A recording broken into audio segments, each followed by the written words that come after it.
যে এমন একটা অ্যাক্সেসিবল লোকেশনে করা হয়েছে যেখানে সবাই আসে। আর আমার খুব পছন্দ হয়েছে আইডিয়া যে সাস্টেইনেবিলিটি প্রমোশন হচ্ছে, এনভায়রনমেন্টাল ফ্রেন্ডলি কিছু আম, জিনিস এখানে আছে, রাইট? কিছু ক্রাফট আছে, এগুলো সব দেখে আমার খুব পছন্দ হয়েছে। অ্যান আইডিয়া যে ফ্রি লাভড কিছু জিনিস যদি মানুষ পছন্দ করে, সেকেন্ড হ্যান্ড হবে, যদি ভালো কন্ডিশনে থাকে, সেটা মানুষ যদি ইউজ করতে পারে, তাহলে it's a very good idea. Why not like repeat the outfits and save our environment, right? এই যে সেলিব্রিটিদের পুরো জামা কাপড় পুরোনো জামা কাপড় যে কম দামে বিক্রি করার প্রেরণা করেছে সেই বিষয়টি আমরা কিন্তু অনেক কিছু ডোনেট করে ফেলি, বাট আমাদের কিছু ইউনিক স্টেজ আউটফিট থাকে বা অনেক প্রিয় ঈদ আউটফিট থাকে। এখানে অনেক কিছু আমি দেখছি যেগুলো আমরা আগে ঈদে পরেছিলাম, এই টাইপের কাপড় আছে। সো এগুলো যদি কারোর কাজে আসে, হয়তো বা ঈদের জন্য না, অন্য কোনো একটা অনুষ্ঠানে পড়লো, বিয়ের একটা দাওয়াতে পড়লো, most of the time celebrity হোক, আর্টিস্ট হোক, আমরা কিন্তু একবার বা দুইবার এই কাপড়টা পরি, তারপরে আমাদের কাজে আসে অনেক দিন পর। বাট কারোর কাজে আসতে পারে এখন, তাদের জন্য এই টাইপের collection I think it's a very good idea. যদি বাইরে যাচ্ছি হ্যাঁ। আপনার সঙ্গে মিথিলা আপুর সঙ্গে অনেকটাই চেহারার মিল আছে। হাই, আমি জানতাম না, ফার্স্ট টাইম আমি শুনলাম। ওকে, থ্যাংক ইউ। ওকে। সামনে ঈদ, কুরবানি ঈদ, সেই কুরবানি ঈদ নিয়ে কোনো পরিকল্পনা আছে কিনা? ফ্যামিলির সাথে কাটাবো। আর আমার জন্য ঈদের কনসেপ্ট এটা একটু নতুন হয়েছিল যখন আমি বাংলাদেশে এসেছিলাম। তো আমার খুব ভালো লাগে ফ্যামিলির সাথে ঈদ পালন করতে বাংলাদেশে, because that's a very different একটা ফিল, ডিফারেন্ট ট্রেডিশনস আমরা ফলো করি, কারণ দেশের বাইরে ওরকম কিন্তু সেলিব্রেট করা হয় না। So I always look forward যে ঈদ কিভাবে সেলিব্রেট করবো ফ্যামিলির সাথে। কুরবানি ঈদ নিয়ে তো অনেকের কিনতে গিয়ে অনেক মজার কোনো ঘটনা ঘটেছে। মজার কাহিনী তেমন নাই। আই জাস্ট নো যে ঘুম থেকে উঠবো, পায়েস থাকবে বা আরো কিছু মিষ্টি মা বানায় রাখবে, এগুলো সব নিয়ে মানে আমার সব স্মৃতি। ইভেন দেশের বাইরে যখন আমি ছিলাম তখনও আমি জানি যে ও ঈদের দিন আমাদের স্কুলে ছুটি নাই বা ওরকম সেলিব্রেশন হচ্ছে না, বাট আমি জানি যে বাসায় পায়েস থাকবে, আরো কিছু মিষ্টি থাকবে যেগুলো মা তৈরি করবে ঈদের জন্য। কখন কি গরুহাটে যাওয়া হয়েছে? অনেস্টলি না, আমার যাওয়া হয় নাই। হ্যাঁ, যদি আপনি মিস করেন কিনা? মিস করে তো না, মানে আমি তো নিজে গরু কিনতে যাই না, টু বি অনেস্ট, ফ্যামিলি থেকে এগুলো সব করা হয়। সো আমি আমার ওরকম এক্সপিরিয়েন্স নাই। আপু কোরবানির জন্য যখন কোনো পশু নিয়ে আসে তার সাথে কখনো খেতে দেওয়া হয়েছে কিনা বা তাদের সাথে কোনো নিয়ে আসে কিনা? আমার খুব একটা মেমোরি আছে যে আমি যখন গ্রামে গিয়েছিলাম বড় হয়ে ফার্স্ট টাইম, তখন আমি ফার্স্ট টাইম দেখেছিলাম যে আসলে কুরবানি দেওয়া কিভাবে হয়। তো এটা একটা মেমোরি আমার আছে।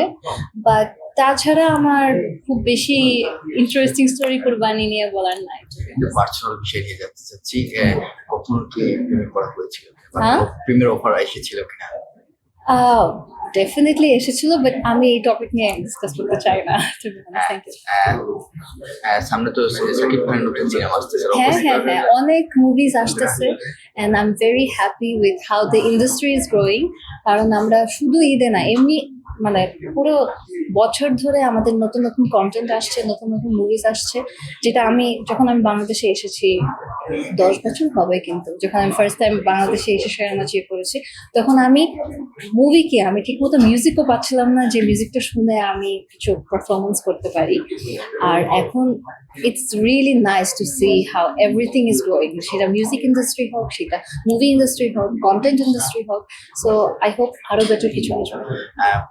কোনো সেলিব্রিটি কোনো কারো পছন্দের কোনো নায়ক বা নায়িকা আছে কিনা? অবভিয়াসলি আছে, আর ম্যাক্সিমাম নায়িকা নায়কের সাথে আমার কাজ হয়েছে। যেমন এই ঈদে শাকিব খানের মুভি বেরোবে, শাকিব খানের সাথে আমার কাজ হয়েছে। মিম আপুর সাথে আমার কাজ হয়েছে। মিম আপুর একটা মুভি মনে হয় ঈদে রিলিজ হবে, এখনো নিউজে আসে নাই, but as far age I know এরকম সবার সাথে কম বেশি আমার কাজ হয়েছে। অ্যান্ড আই লাভ ইট। সাকিব খানের সঙ্গে যেহেতু বললেন সাকিব খানের সঙ্গে কাজ করা হয়েছে, সাকিব খানের সঙ্গে কাজ করে অভিজ্ঞতা নিয়ে অ্যামেজিং। ফার্স্ট অফ অল আমি মুভিতে অনেকবার অফার পেয়েছিলাম, এখনো পাই, বাট যখন আমি শুনেছি যে এটা শাকিব খানের সাথে একটা কাজ, তখন I was so excited because ভাইয়া তো কিং খান, আমাদের ইন্ডাস্ট্রির জাতির লিডিং, crush। ক্রাশ তো আছে, leading actor and he is a superstar. So আমার পোর্টফোলিওতে বা আমার সিভিতে একটা লাইন থাকবে that I work with Shakib Khan, that matters a lot, that means a lot. So আমি যখন এই অফারটা পেয়েছি, obviously I agreed and it was a pleasure working with him. He is very professional and মানে সবকিছু মানে স্মুথ ছিল। আই লাভ ইট। এত সুন্দর একজন সেলিব্রিটি, একজন সুপারস্টারকে সামনে পেয়ে বা তার সঙ্গে অভিনয় করে কেমন লাগছে তখন? খুব ভালো লেগেছে। Everything was very well maintained and professional, not only from Shakib Khan Bhaiya but also from the production team. So I'm looking forward to work with him again.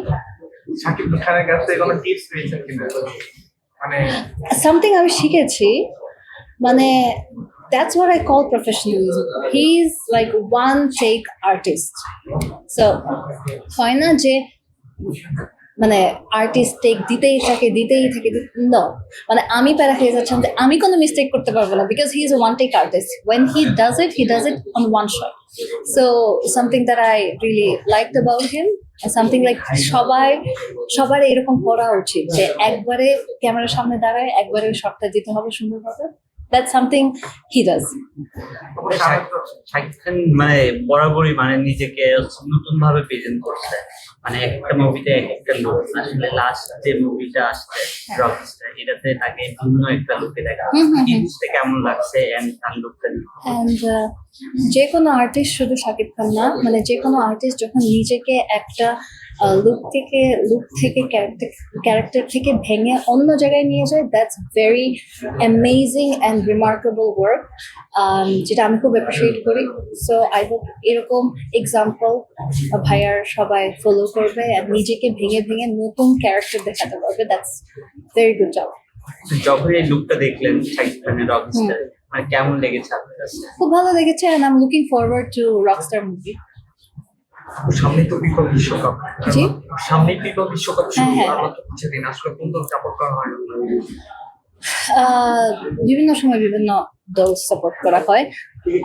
দুটো দলে তো আর্জেন্টিনা হ্যাঁ, আমি বলতে চাচ্ছি ওইটার ভিতর আমি নাই।